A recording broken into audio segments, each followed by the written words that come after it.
नमस्कार दोस्तों, आप सभी का स्वागत है हमारे चैनल भक्ति लीन में। तो आइए आज हम जान लेते हैं माँ ब्रह्मचारिणी नवरात्रि के दूसरे दिन की कथा, पूजा विधि। नवरात्रि के दूसरे दिन माँ के द्वितीय स्वरूप माँ ब्रह्मचारिणी की पूजा अर्चना की जाती है। माँ का स्वरूप अत्यंत तेजमय और भव्य है। नवरात्रि के दूसरे दिन साधक का मन स्वादिष्ठान चक्र में स्थित होता है। माँ ब्रह्मचारिणी भगवान शिव को पति के रूप में पाने के लिए कठोर तप कर रही थी। इस कारण माँ ब्रह्मचारिणी एवं तपस्चारिणी कहा गया है। माँ ब्रह्मचारिणी दुष्टों को सन्मार्ग दिखाने वाली है। माँ ब्रह्मचारिणी का पूजन करने से आलस्य, अहंकार, लोभ, असत्य स्वार्थ व ईर्ष्या जैसे दुष्ट प्रवृत्तियां दूर हो जाती हैं। माँ का स्मरण करने से एकाग्रता एवं स्थिरता आती है।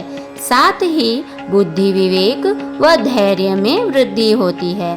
माता की भक्ति से व्यक्ति में तप की शक्ति, त्याग, सदाचार, संयम और वैराग्य जैसे गुणों में वृद्धि होती है। तो आइए अब हम जान लेते हैं माता की पूजन विधि। इस दिन सुबह उठकर स्नान कर लें, फिर पूजा के स्थान पर गंगा जल डालकर उसकी शुद्धि कर लें।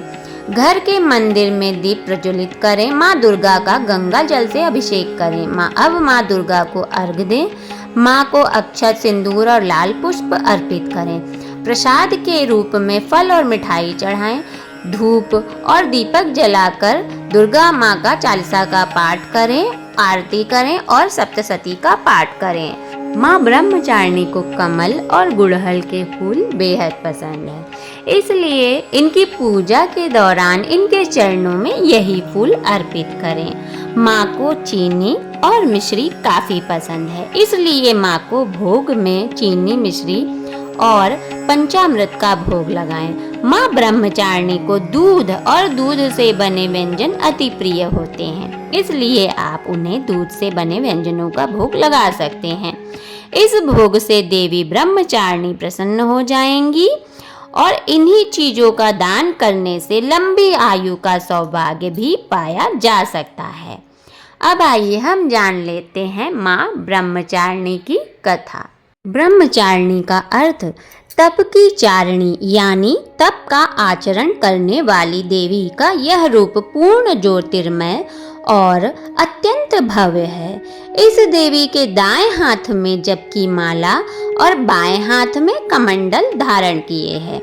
पूर्व जन्म में इस देवी ने हिमालय के घर पुत्री रूप में जन्म लिया था और नारद जी के उपदेश से भगवान शंकर को पति के रूप में प्राप्त करने के लिए घोर तपस्या की थी।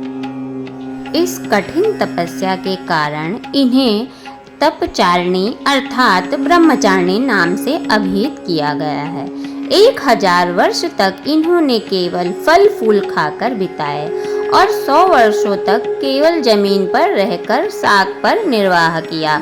कुछ दिनों तक कठिन उपवास रखे और खुले आकाश के नीचे वर्षा और धूप के घोर कष्ट सहे।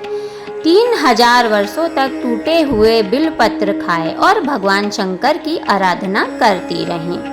इसके बाद तो इन्होंने सूखे बिलपत्र खाना भी छोड़ दिए। कई हजार वर्षों तक निर्जल और निराहार रहकर तपस्या करती रहीं। पत्तों को खाना छोड़ देने के कारण ही इनका नाम अपर्णा नाम भी पड़ गया। कठिन तपस्या के कारण देवी का शरीर एकदम क्षीण हो गया। देवता, ऋषि, सिद्धगण, मुनि सभी ने ब्रह्मचारिणी की तपस्या को अभूतपूर्व पुण्य कृत्य बताया, सराहना की और कहा, हे देवी, आज तक किसी ने इस तरह की कठोर तपस्या नहीं की। यह तुम्ही से ही संभव थी। तुम्हारी मनोकामना परिपूर्ण होगी और भगवान चंद्रमौली शिवजी तुम्हें पति के रूप में अवश्य प्राप्त होंगे। अब तपस्या छोड़कर घर लौट जाओ। जल्द ही तुम्हारे पिता तुम्हें बुलाने आ रहे हैं। इस देवी की कथा का सार यह है कि जीवन के कठिन संघर्षों में भी मन विचलित नहीं होना चाहिए। माँ ब्रह्मचारिणी देवी की कृपा से सर्व सिद्धि प्राप्त होती है। दुर्गा पूजा के दूसरे दिन देवी के इसी स्वरूप की उपासना की जाती है।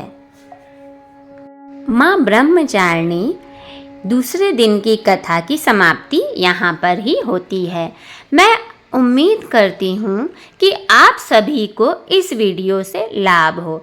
यदि वीडियो पसंद आए तो आप चैनल को सब्सक्राइब अवश्य कर लें और वीडियो को लाइक करना बिल्कुल भी ना भूलें और अपने बंधुओं बांधवों और प्रियजनों से अवश्य शेयर कर लें ताकि उन्हें भी इस वीडियो के माध्यम से माँ ब्रह्मचारिणी के बारे में पता चले। आप सभी का बहुत बहुत धन्यवाद।